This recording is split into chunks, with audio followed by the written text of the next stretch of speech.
வணக்கம். சற்று முன்பு சென்னையில் நடந்த ஒரு பகீர் சம்பவத்தை பற்றி தான் நம்ம இந்த வீடியோவில் விரிவாக பார்க்க போகிறோம். இந்த வீடியோக்குள்ளே போகிறதுக்கு முன்னாடி இந்த வீடியோக்கு ஒரு லைக் பட்டனை ப்ரெஸ் பண்ணிடுங்க. நீங்கள் இதுவரைக்கும் என்னோட சேனலை சப்ஸ்கிரைப் பண்ணாமல் இருந்தீங்கன்னா மறக்காமல் சப்ஸ்கிரைப் பண்ணிக்கோங்க. கூடவே அந்த பெல் சிம்லையும் மறக்காமல் கிளிக் பண்ணிக்கோங்க. சரி, வாங்க இப்போ வீடியோக்குள்ளே போகலாம்.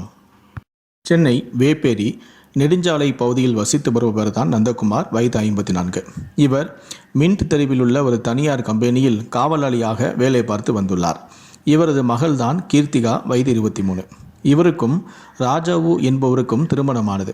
இந்த நிலையில்தான் கணவருடன் ஏற்பட்ட கருத்து வேறுபாடு காரணமாக 6 மாதங்களுக்கு முன்பு அவரை பிரிந்து தனது தந்தையுடன் கீர்த்திகா வசித்து வருகிறார்.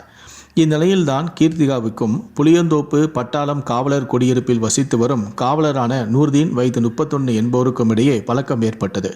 இந்த பழக்கம் நாடுவில் தகாத உறவாக மாறியது.